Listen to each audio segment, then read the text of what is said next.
fai le tatou Matagaluega lenei taeao malo soifua maua lagi mai le alofa ma le agalelei o le atua ia o lea o le a tatou o le sesio mamalu le tatou sufaga o le ekalesia ia o le sufaga e faasino ia toga vaiusu foʻi le tatou Matagaluega ia o le mea le faataiai le alofa ma le agalelei o le atua taitai sauga le muina mai loo tou soifua ia le amata le tatou sauniga lenei taeao le soafa le tamā ma le ana ma le agaga paia ia faatasi le lii ma outou ia faatasi ia ma lou tatou pese faamolemole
soifua o le vele po fai o tangata o le ostaganga whabang o le ostia mana fola ina le atua atu sa i te langa le whianga i ngatuai na oe lava o tu sa le atua na oe lava i tu sa i o na watu tongi e tu sa mama ato ang sala matine yang sala lalang mato temtuai punei la Afioga Wow, mato ilo kalilo malfama o nile nei sakala mitsua o le fama natu lea ia vave ngai le pea inga fou o le whailonga fo ia lo pasilisili e se tangata mato te puno nei luma lau Afioga malu matua i fo i lau Afioga ala langa atu e wha mole lea li e wha mole ia wawa whai lau Afioga o tele fale ni ngā lau Afioga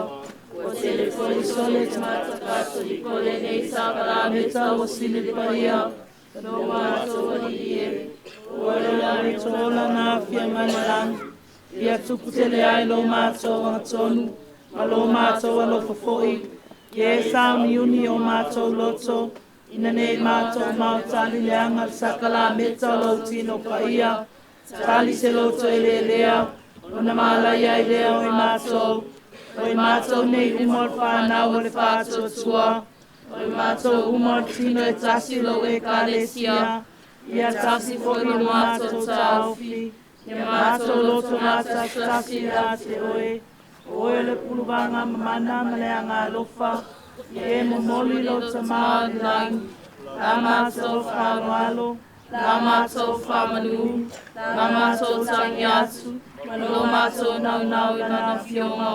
Ona whātua tawa I leo la mātou I whonei, ma le Afioga mālo le atua. Ia ua tātou au whātasi ma oe, o oe o le poto le tamā, o e whirangalo te Afioga mau whātasi mai mātou tangata, e pātupu I loto uma le alofa I lo saka la meta ua sili le paia, e tele le whāloalo iai o le tua inga sā, ia lātou tuputupa mai lo tino paia, ia malo si whātua, ia tele le alofa le alotu te a lātou tali lo tino paia, ia loto mai le ngata katoliko, ia lātou o mai soia siasi lau Afioga, I lo Afioga alofa, ia tala ina, ia vi ia nu uma saka la meta lo tino paia, ia yo atu nu uma, le nei saka la meta, malama lava ia pe atupu masa salo, le vai fo pe amato mamai, le malosi pe amato vai, le whamaka na whananga pe ati ngale loto, o le pui malosi mato te malosi ai whasau mama fili, lo mātou fia, lo mātou la ia le nei o langa whaingata, o e le puruhanga, tui luma o le atua le tamā, whaali o manua, pese a I o whasia oe, mātou te fia whātasi ma oe, o tinei a mātou a mi o le anga I sala mo moni, le fia tia I makau whāsale mausau, maustai pēa I lo whingalo paia, a o le aso le oti, e a mai lo tino paia, kai mo mātou mālosi, o mātou pui, o le oso leo na mātou malanga, le a mātou whātatali whāringa lo mamalu, sama pese pēa, ia vi atu mai po tangata uma, takala meta o le tino paia o Yesu paola, whaambau lava, Amene. Eukalestia Paia lo tātou supanga. Alofu mai a te mātou supaiati a te oe. Eukalestia Paia lo tātou supanga. Alofu mai a te mātou supaiati a te oe. Eukalestia Paia lo tātou supanga. Alofu mai a te mātou supaiati a te oe.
O mo aku lau kanisa ia so ko le ka ko mi muri aku matu.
Maria Paia, it's not, it's what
Yeah.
Le soafa o tama male alo male nganga paia.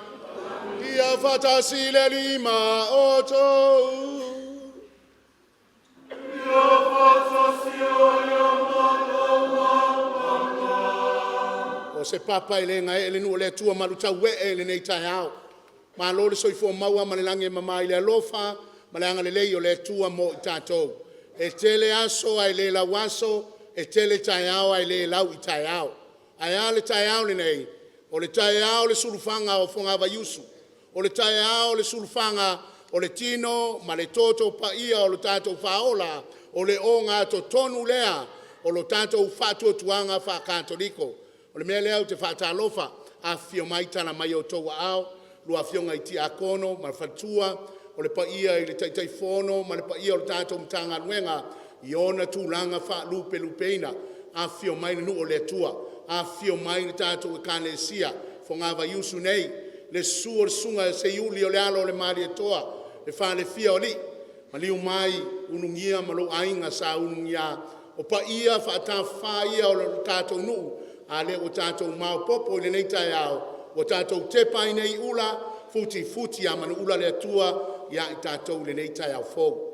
Ia ona o lea e alu tātou whaasara launga, o le tātou misa i lunga, o le tātou TV upumana, o le au whaatalofa i le fionga le aki epika pō, o le tātou puleanga sa moa pia, le fionga ia mo sese vito lio tui, ia malor soifua i lau fionga le aki epika pō, ia o Afioga i o si taulanga, ia o ti akona mo lātou wharitua, fesoasoani mo lātou wharitua, o le au nofo voto, o le paia o le tātou pureanga i ona tūlanga whalupe, ma lore soifo maua e whaatalofa atu, fo ngā vaiusu le mātou sulfanga i le paia o le tātou pureanga, ia o lo whapena o na mai mo mai nei tai au.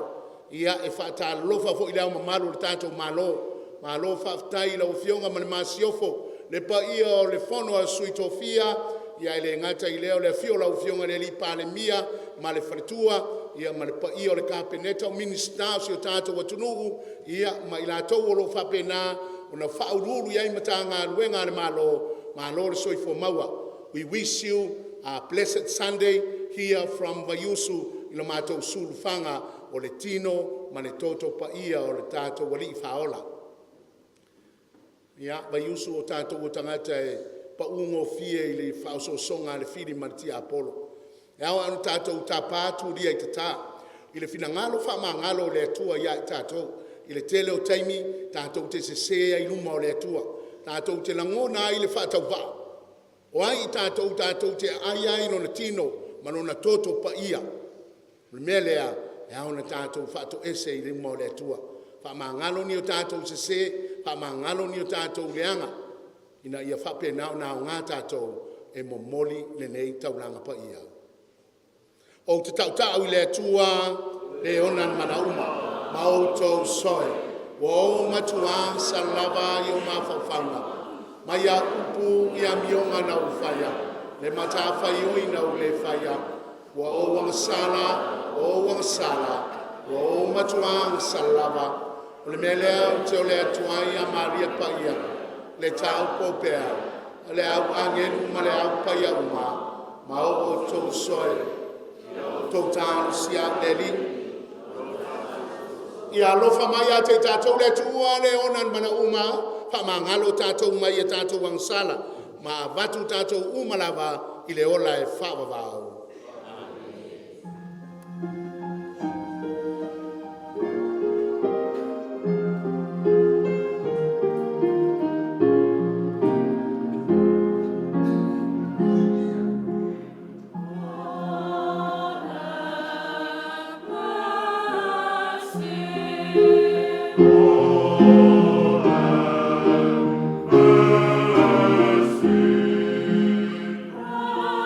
Christ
tātou tatalo. Le ali ia Yesu Keriso, wa e tuina mai ai mātou lau Eukalesitia Paia, o se whamana tunga o lou puapua ngā malou mariu. Ia vea na mātou i whonga i nei sakala me tapa i o lou tino malou toto, o se whesua soani mo i mātou. Ina ia mātou i loa le whaulatanga na i manu malo ai, mo i mātou le manuia i le ola e whawawau. Whamanuia i lau Eukalesitia i whonga Vaiusu nei, a mātou whamana tuina no mātou surfanga i nei e sa, ia whapaia i nai ai ngā uma i lo tino malou toto, alo whangia o mātou ai ngā o atunu mamau, alo whangia se o mātou atunu pele o Samoa, ia ia o whamanianga i o mātou Taitai umalawa, i le nei a sopa ia whapaia i nai Samoa, o la mātou walenga nela tia ke riso lo mātou wali.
Falanga, mai le tusia te nomero na mata upe valu. A matsa fala fai mai le fai upe lua e o atu i le tolu. Si ilo na fai upe sifun mal fa awau i le sifun maliono. O le matua, wana fafanga ia te oe i le manai. O le mea na e leiloa, na leiloa foi e o tama. Te no mela na mata upe valu. A mata falfola na fai upe lua e o atu i le tolu. Si ilo na fai upe se fulman fa awau i se fulman leono. Ia e mana tua le ala umalava. Na taitai na mai ai oe e le alii la watua. Ia tau sanga e whaanga fulu i le vau. I nā whātinga ina oe. Ma tawhatafu ai oe ia te oe. E ilo ai mea o ilo loto. Pe e te tau siusi I ana polo a inga, pele ai.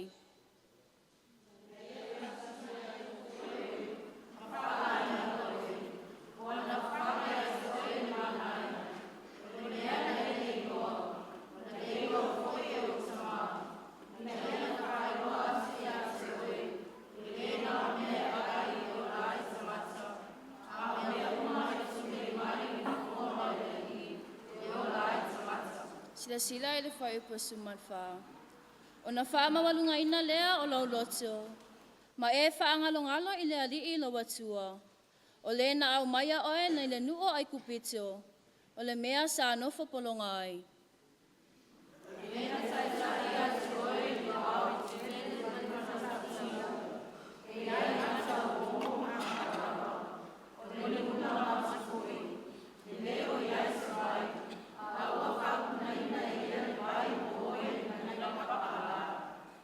Wau. Na ia whawhanga ia te oe I le mānai I le wao. O le mea lea na I loa ai o le tama. Ina ia na whati ngā ina oe. Ina ia na tofa ia te oe. E whamanuia ia te oe I o tausanga auni.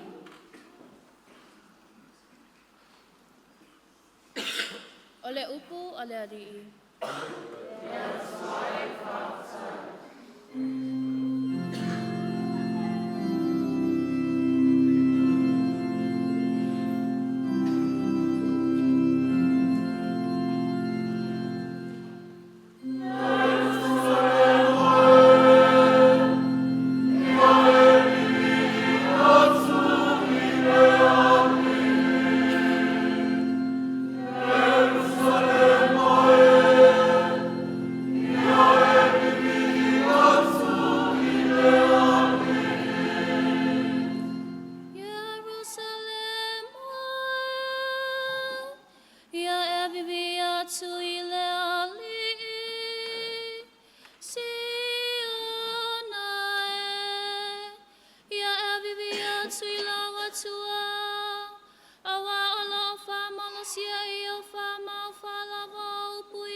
Folfolanga. Tātou te mau mai tu sia paulo I a korinitu. Mua korinitu lo nam tā upo se fulu. A mata fola fola fela fela foa I mai le fai upa sifulu ma le ono, fa au le sifulu ma le fitu. O le matua, ua tina tasi I tātou, e ui na toa tele, a wau a tofisia I tātou uma I le areto e tasi. Mua karinito lo nam tā upa sifulu, a mata fola fola mai le fai upa sifulu ma le ono, fa au le sifulu ma le fitu.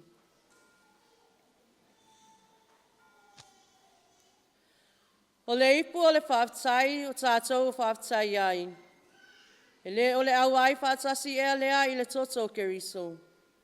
O le a reto tātou te tofi ai. E le o le awai whaatasi ea lea I le tino keriso. E le o tino e tasi ai I tātou. E ui na toa tele. O wau tofisia I tātou uma le a reto e tasi.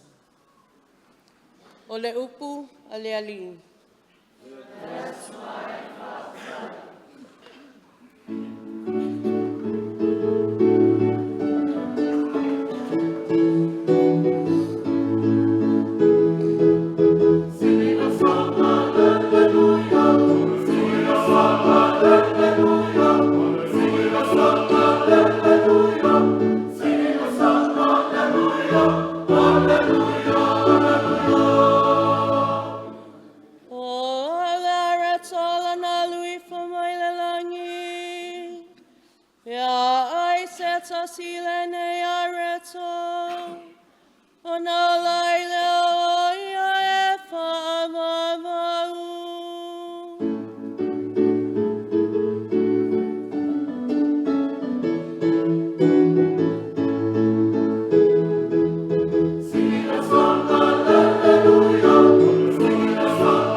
Mataupu e ono, fola le whaiupu 5 se fulu ma le tasi, whauau le 5 se fulu ma le valu, o le matua, o lo tino, o le mea ai moni lea, o lo toto foi, o le mea e inu moni lea.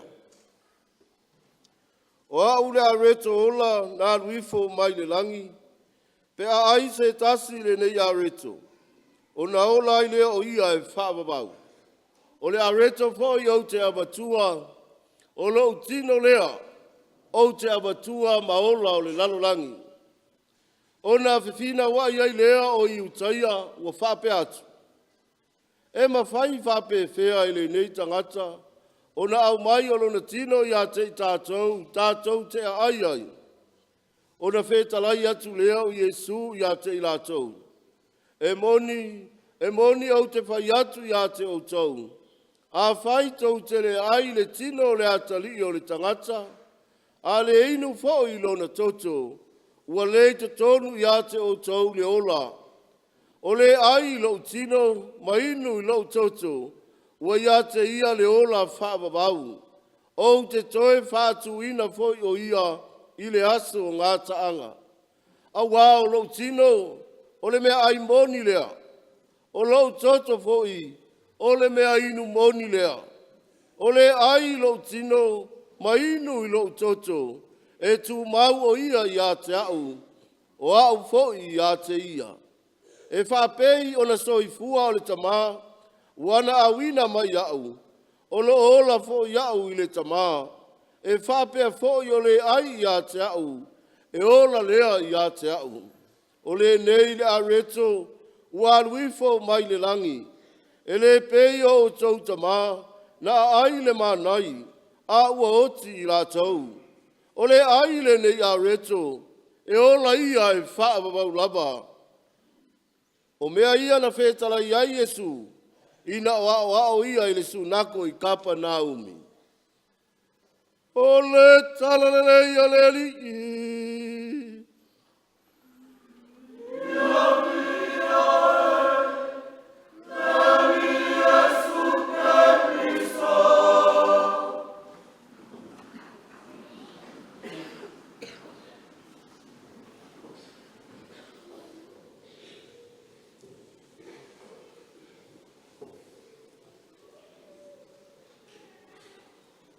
Faftai le ustai o le TV pumana. Ona le masani ona o launga I lunga o le pulelaa. Ia o luma I masani ona o fola ina ile upusia mato Eukalesitia. Faftai le wa mai le microphone lea. Ia o te sau noa mamalu atuai. Ia ile tato Eukalesitia le nei tai au. Kolu mea ka ua o le surufanga le nei. Leanga o le fesili ma upu le fai mai. Ai se ae tali tonu waiki ia le ke au katoliko fai mai o le tino moni ma le toto moni le au keriso le atatou te tapena ina yaso uma masa uma.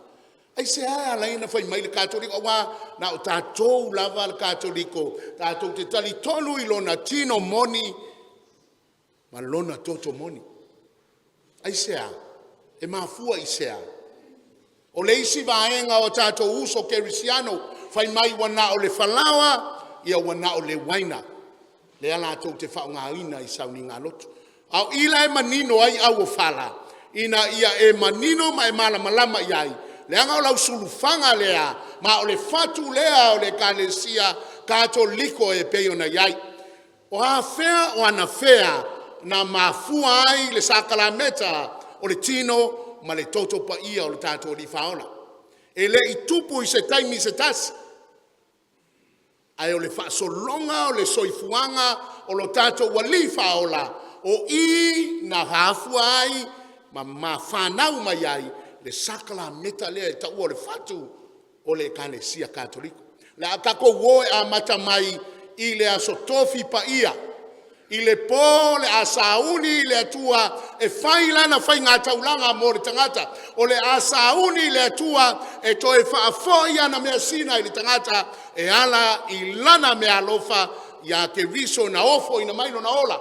Mo I tātou ina ia maua lo tātou wha o le tanga awa lo tātou sa ilinga o le lalolangi le nei. E te tau o le tātou toe foi I le atua. I le po la leo le astofi le tātou loa le tala. Na whaau inai le sakalameta o le Eukalesitia. Le sakalameta o lona tino ma lona toto. Na whaau whaatasi I le polea ma le sakalameta o le osi taulanga. Ma nei ai o le mele I o tātou manino ai. Le anga o le fina ngalo ma le tō wha manino ma le tō wha mamao le atua. E tatau o na iai nisi e wha awina. Le sakalameta lea. Lea lana whawina ai la wo staulanga to asfulu ma le to olua I le polea ma tu lo iai ma lea. Le mea lofa o le whainga taulanga le tua e ala I lona tino ma lona toto paia. Le taulanga paia o le misana wha ma vai ai Yesu ma lona auso. Na ia si ai le areto ma whai mai.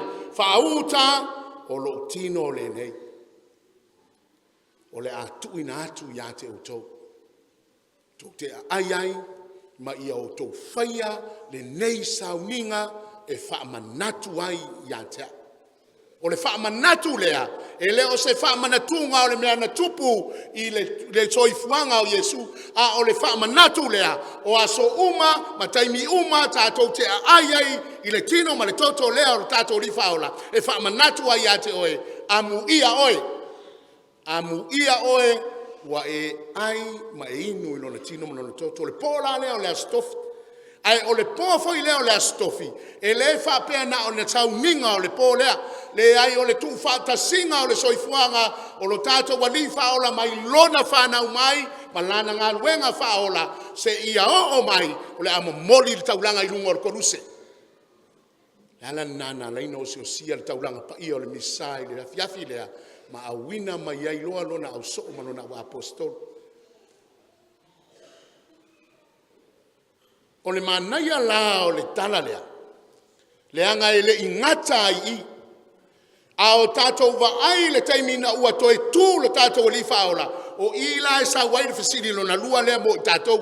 O le a sao ala le winga o le Eukalesitia, po o le a sao le winga o le sulfanga lea, o le tino ma le toto o le tātou li whaola. Ina ua toe tū Yesu. Aso sa, aso ngafua loa, o loa le au so e to lua lea na o i e mau. Fai mai a o sa vali le awali ia e to lua. Na la ua talatala noa, they were confused. They did not fully understood of the mystery in the life and the death of Jesus Christ. Ele I malama.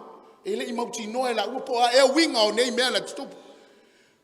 Ai fai mai na ua la tau sau fafai a wa a o alu le malanga le awali ia. Na te lei loa o la tau wofa atasi ma lo tato li faola. Ua toe tu mai ye na oti. Ai fai mai na ua lato sau fai ma fai ainga I le afiafi lea. Ina ua si ia e Yesu le areto ma fape atu. O lo tino le nei, ma lo toto le nei. Ia o tou ai ai. O ina na pupula ai o la ua mata. Ma la ilo ai ma fai mai. E le mua o ta ua loto. Ai sea, o lea ua tava ai ale fa o le tanga. O le winga le nao le Eukalesitia. O le winga le nao le tino ma le toto paia o ke riso vaiusu. Tātou te leo mai o tātou ni tangata e paia. Tātou te leo mai o tātou ni tangata e fia iloa. Ai tātou te o mai le Eukalesitia o I tātou o tangata e leo malama. O I tātou o tangata e angasala. O I tātou o tangata se se alane me tupu. O le vavenga na faia e le tua. E muai o tātou loto I le taulanga paia o le misa. What a beautiful and a profound expression of our faith. Awa tātou te mama tātou te o mai mau tātou leanga. Awa tātou te whewhewe tātou te o mai I le taulanga paia o le misa. Aisea, o ie manino ai awa whala. O ie manino ai lo whātua tua. Aisea, a lea na whaari Yesu I le awari ia. E le o malama. They were confused about life. Ai ina ua vaaia le si ia e o lo tino le nei. O lo toto le nei. Vaiusu, e manino mea uma I le tino ma le toto o ke riso.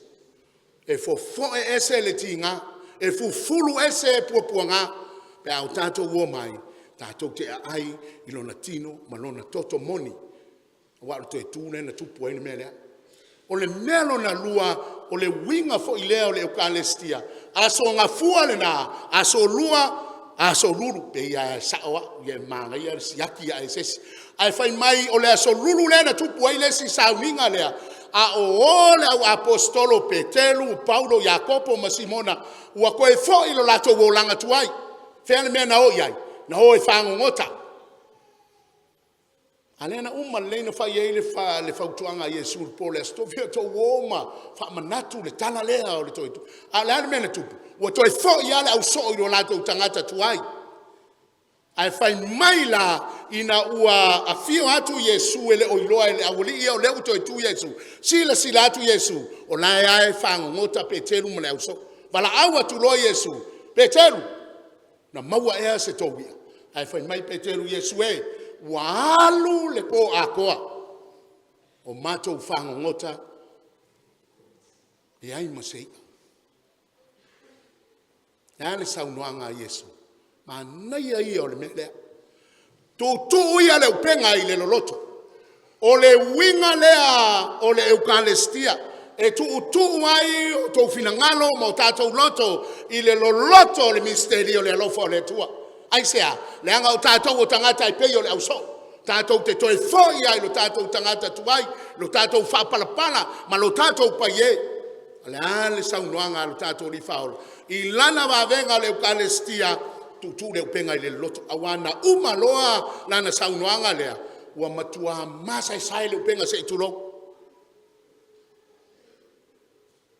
o le winga le nao le si winga le nao le Eukalesitia e faatumu ai le atua ia le pulea e le atoa ai lo tatou soifuanga faatangata ala manai ala le melea ina ua maea ona latou talisoa wana o mailo ua fo'i mai ma le latou faiva ona fai atu lo leo Yesu o te fia ai seia ina ua siia e Yesu le ia ma siia e fo'i le areto I le taimi lea Fato a manino ai foi la ua apostolo. Ina ua whape mai Yesu. Whauta o lo tino lenei.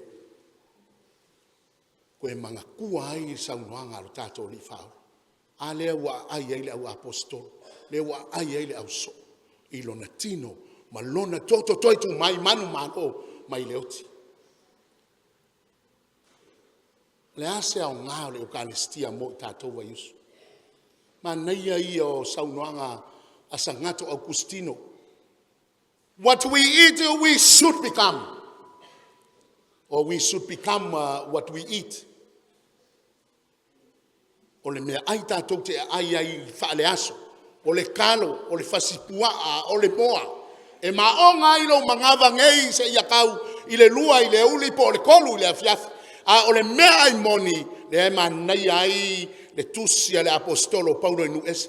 Ai mai o le areto lea, ma le tino lea o le tato o li faola. Wa le toi avea ia o Paulo, a ua fio Yesu tonu ia tea. That's the deep meaning of the Eucharist. Ao tato ai, ma o tato feinu ilo na tino ma lona toto. We are no longer us, but we are the new Christ. Wa avea oi maa o lesi ke riso. Nala nae, ma naia ia o le launga Paulo. Me le o toe wa o Paulo. O te ai loma winu le tino ma le toto moni lea o ke riso. Ele o toe Paulo wa. A wa fio ke riso i tonu ia tea. Le ala le nae alai, e le o se a reto o se falawa, le a tātou te ai i le tino ma le toto o ke riso. Le ai. E umaloa na whapaia e Patele, po le e pikopo, le a reto ma le waina, ua avea ma tino moni, ma toto moni o ke riso. Aisa, ma ngai ala le evangelia le tātou whalonga inei. Mai o le ai, ma inu, i lo tino ma lo toto, e maua ia le ola whavavau. Wow. Who are we? O ai kako, o ai oe mau. Ele e mawhai e stangata ola o na pai le tino ma le toto o ke riso. Ele e mawhai e tātou o na tātou au maia le tua tātou te ai ai. Ai amu ia i tātou. Amu ia tātou Vaiusu. Amu ia lo tātou whātua tuanga. Le wa manino le leile saunoanga lo tato li faola le evangelia le o le ai mainu i lo tino ma lo toto e maua e ia le ola e whavavau o le atoanga le na o le winga le na o le sakala meta o le Eukalesitia o le tino pa ia to e tu o le tato li faola mai lava i le amatanga se ia o ina osi le taulanga i lunga o koluse toi fua mai ma toi tu mai o na au mai le o na tino whapaina the sacred, the holy body and blood of Christ. Le o tātou wa ai o tātou whenua. Le winga tonu le nā o le tātou whātua tuanga. Lona winga, a osi o sia loa le tauranga pa ia o le misa, wa tātou wa ai, ma tātou winu wheinu, i le tino, ma le toto moni o ke riso, e a vea ai tātou o le ainga e tasi, e a vea ai tātou o le nu e tasi, e a vea ai tātou o le whātua tuanga e tasi. Suafo le tama, e alo ma le anganga pa ia.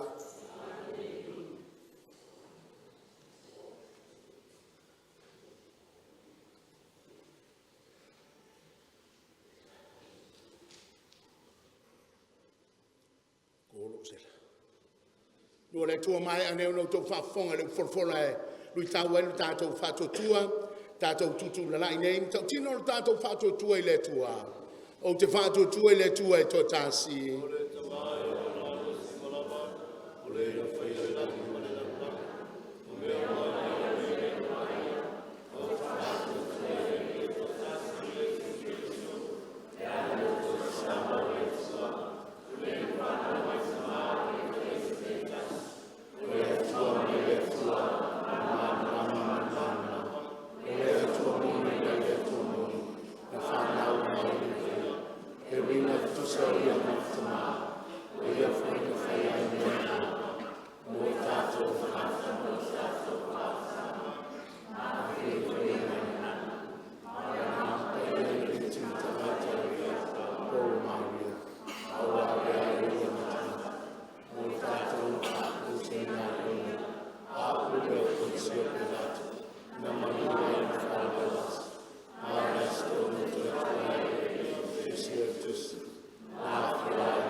tātou whamaluina o tātou sufanga le nei sa, ia tātou mori tālu sanga ai, nona tino, manona tōto paia, whapaia ina le nu o le atua, ai le ngata i leo tātou mana onga, i le tātou whainga malanga. Ia tātou talusia, e whaao le kalesia i le lalolangi atoa. Ia alofangia i le atua, fōa i le malosi i le tino, le mawhauwhau, whaasilisili le anganga. A wale taitaina o le lafu mamoe i le lalolangi atoa. O la tātou o lenga lea i le alii. Ia tātou talusia le whaao le kalesia i Samonei, le Afioga e pikopo mo sese vito liotui. Ia alofangia e le atua, ia sanga whaopopo pea ni si tau sanga se tele i lona soifua malosi. A wale whawhangaina o le ola whaatuatua i Samonei. O la tātou o lenga lea i le alii.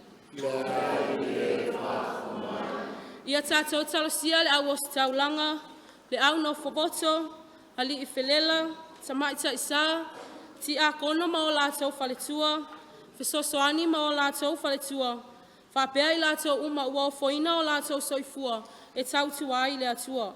Ia sanga fōa i le malosi i le tino, i mawhauwhau whaasilisili le anganga, a wale whaatinoina o le wala awina, o la tātou o lenga lea i le alii.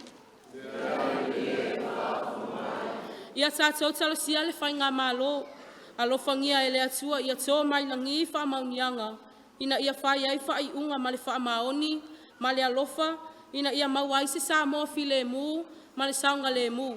O la tātou o lenga lea i le alii. Ia tātou talosia fo i atunuu, o loo whapea o na whewata wai, i le sailinga o le pule ma le malosi. Ia alofangia e le atua ia toto i loto ma fina ngalo, le loto whewha ma ngalo ai, ma ia tau sisi i le alofa ma le whea alofani. O la tātou o lenga lea i le alii. Ia tātou talosia tina matama matusua, o loo maua i ngase o le tino, i tutonu o mauta ngase, i tutonu o ainga, whaapele no whanga i mapu whangalele. Alofangia pea ele atua, pa iatu, pa iane, pa ifon a au wha malolo. Ia i lātou, ina ia toi whaafoisia i le malosi i le tino, a wale whaawawina o le lātou whaiva o le tapu ai, ma tatalo a o tātou walo whaiva i tiute ma whi au o le aso ma le aso. O la tātou o lenga lea i le alii. Ia tātou talosia i lātou o lo i le toese. Alofangia e le atua fōa i manatu ma mawhau whangalelei. Fuli tuai i fuala au whaasaina, masoni ngā tū la fono, ia tepa taulai e whai le ami o tonu. O la tātou o lenga lea i le alii. Tātou talosia fo i tupulanga talavou. Alofangia e le atua. Alofangia e le atua. Ia whapongi sa ina o lātou mata i tuina naunga leo langa. Ia whapupula ina o lātou mata a wale atua malona finangalo. O la tātou o lenga lea i le alii. Le upu fola na launga ina lana au au na ile nei tai au. Ia avea o se fatu e pa ui se ele lelei. Ina ia fua mai ini fua lelei. E whai lea mata oso o whaiva matiute o le nei vai aso. O la tātou toi o lenga lea i le alii. Le tamawhawhanga talo e o nisi nā mana onga o lau whanau. Ka tansi ma te talo lilo le loto o tangata taito tansi. Ia whaia i ailo finangalo e latu ia te riso lo mātou ali.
So te talo le ngau le tua, tali le leia le tātou nei taulanga, e le tua le tamai o nā mana uma.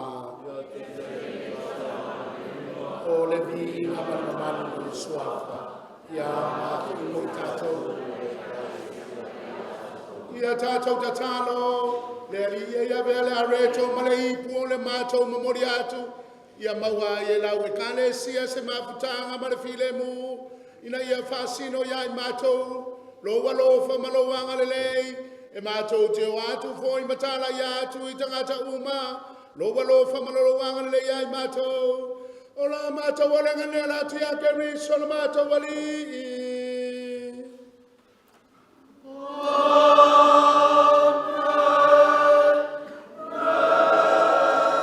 Ia whatasi le rima o tou. Thank you.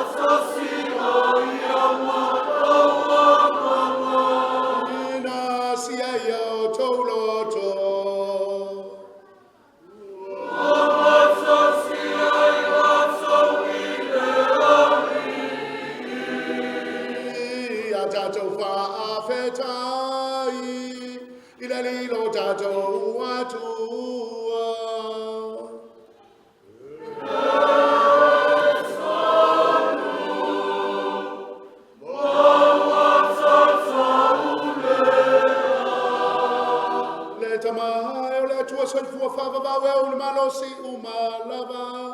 O ia o leo se taulanga moni ma le whawawau. Na ia whatuina le nei taulanga tu mau. Na mamori ai ia lava o se mea whai taulanga. Moro mātou sārotonga. Ina ia wawa i mātou nei a mātou whai ale nei molinga. Maona whamana tunga. A mātou ai nona tino manona toto. Lea na tu mai ia mō mātou. Wa mātou o fuai le malosi. Mālatu ai o mātou. E alai le lilingi na mai o nona toto moi mātou na whamanui ai. Iai mātou umai mai so mātou ainga. E iai nei o na mātou whantasi mangenu marakangenu maleu paia o le langi. A mātou usu ina male fiafia. Le pese fai tu mauolo vinga.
A ole tu ina tu ele o se o tina ia taria i lona lava marie na tango i oia le areto ma vatu ia te oile whawhetai na tofitofia ia le areto ma vatu lona au so o marwhape atu ina tango fia ina ai o to uma iai o lo tino le nei e fua ina atu mo o to.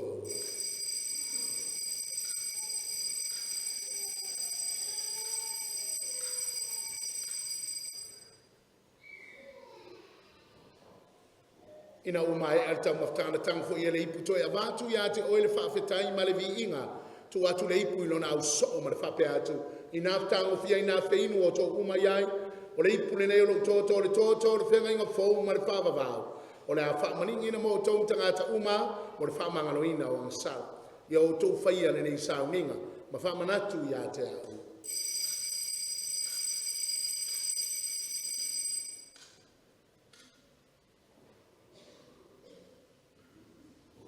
Il misterio le fatto tua.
Nei areto le ola o le nei ipu o le whautanga.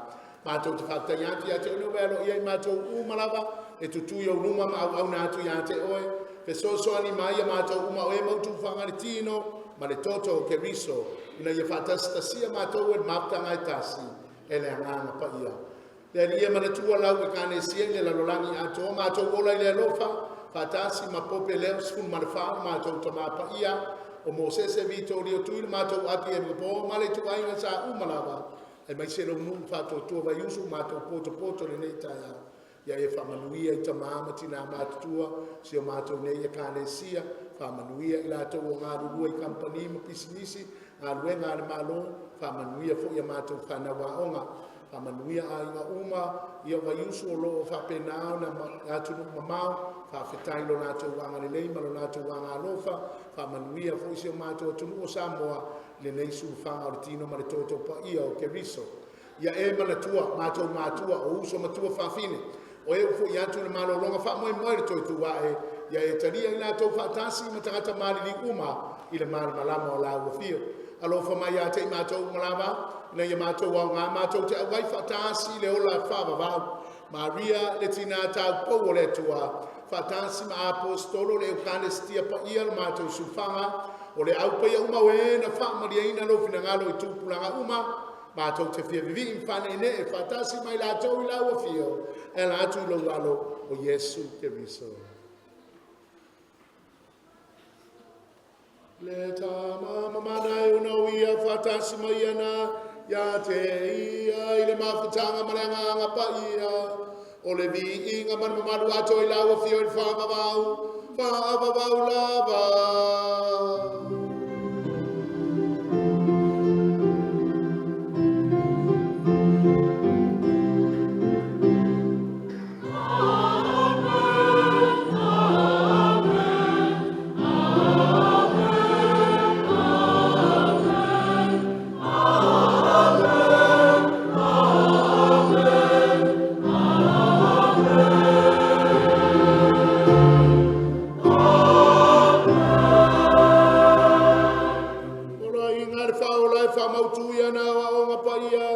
Malosia tātou te pepese atu.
Mole fio maior matou faola Yesu Keriso.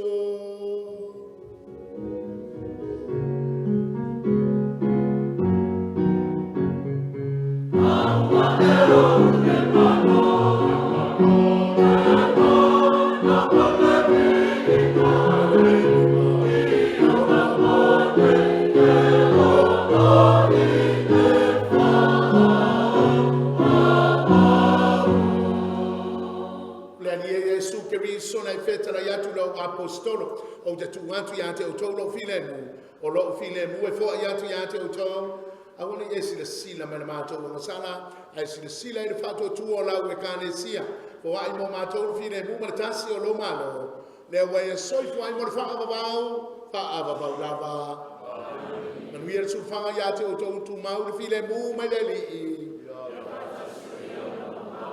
eu vou vai lo mal tine mu o ke riso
wa unei ole aretola na ruifo mai le langi o le ai mainu lo tino ma lo toto e maua ia le ola e whaababau amu ia i tatou umalava ua vala auri ia i le tani suanga le tamai mamo e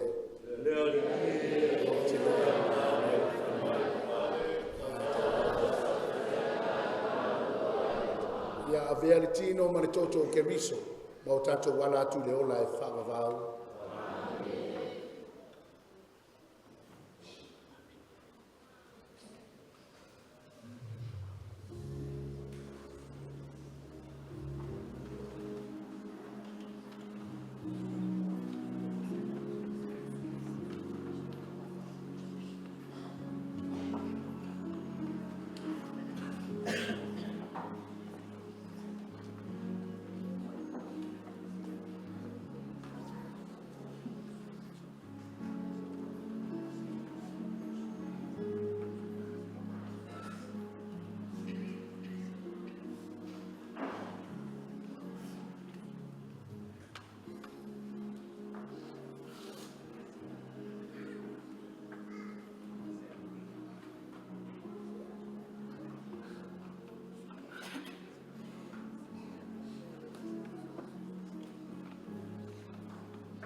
Eukalesitia Paia Vaiusu nei ia malole on sai malole tano na fa pa ia tato keke o tato sufanga na eu wala fio mai lo fio ngia ke feular ka ko keke arela fa pa ia fio mai feular ka ko keke tato tano le tua lo mato tamai au mato fa mana tuina le sulfanga o lo tino ma lo toto pa ia ile nei sa o le sulfanga o fonga Vaiusu o le sulufanga o Samoa ma le lalolangi atoa ma to te ifo ai la wa fio i lo tino pa ia ma lo toto pa ia a mato ai ai ve mato o keriso io mato uso a tangata fa pa ia le nei keke o se fa ilonga o le sua malie o lau fai ngā taulanga mo si o mato Eukalesitia mo Samoa atoa e ala mai lo tino ma lo toto pa ia ma ia pa ia ai ma ve ai mato o vai mari mai lau Eukalesitia ai mai se o lo watunu le swafa tama e ano male nga pa ia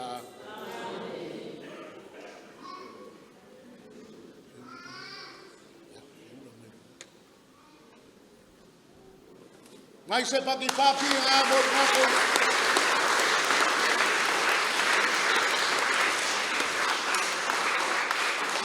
ala watu le ka ko pese matato ai nga usumai manuia lo tato sulu fanga sao desa mo ya ku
ni fama mianga la pupunda nga se kolu mo Vaiusu manona supanga hip hip hip hip ele olava hip hip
ia ai le fa wina tatou Taulaga Paia nei tai mo le fa Taitele lava tatou Matagaluega ma lo tapena a lo foi mo nei aso matangofie fe lanu ai tatou sufanga ia avea fe au nei aso mo tatou ia avea tatou o le Eukalesitia Paia Vaiusu ia avea tatou tangata fa paiaina ona o lo tatou wingoa o tatou Matagaluega o tatou o le tino ma le toto Paia o le tatou o le faola ia manuia nei Vaiaso manuia fe au matiute fe nga ia foi mo outou ia fa tai tatou TV upumana ia le talenga ia lavea ma le Paia o le tatou o Whaingaluega fa tai tele lo tou au mai nei tai au e mo mori atu ai foi sa matou fa tai le fionga le aki e piko po ia ma le tatou puleanga ia wal fa avnoina mai nga o le tatou TV a wan misa Vaiusu ia ni leia samanuia o tou faiva matiute ai mai se o la o tou au nanga ia e peanga iai tono le tatou puleanga ia a o tatou malava ia manuia le nei Vaiaso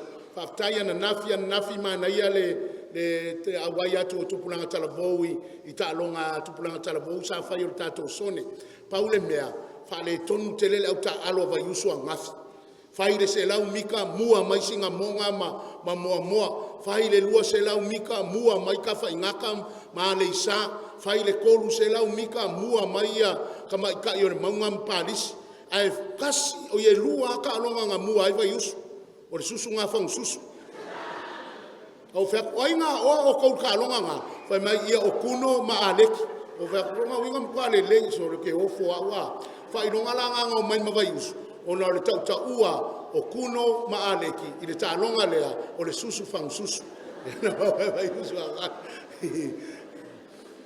ia paunga mangia ngai aso mangai vai aso fana wao ia fatasi le kari le fai te talo ia tatou tatalo le li ia Yesu ke riso e foi mai ai matou lo tino malo toto pa ia le Eukalesitia o se fai longa e o mai ai lava iona ponei o lo matou awai lo soifua Paia ma lo soifua mamanu ia avea lo matou surfanga o le tino ma le toto ke riso e avea o se famalo si au ia i matou ai mai se o matou Matagaluega i whanga Vaiusu famanuia Samoa famanuia le malelalo langi atoa o la matou o le nganera tia ke riso le matou wali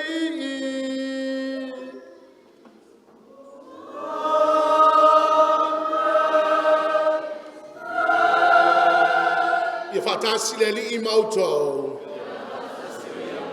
ia inunga ia te o tou uma mo tou ainga famanianga le tua mamana e ona mana uma le tama le alo ma le nganga Paia au yo tou manuia e alo lofa ma wauna kuai le atua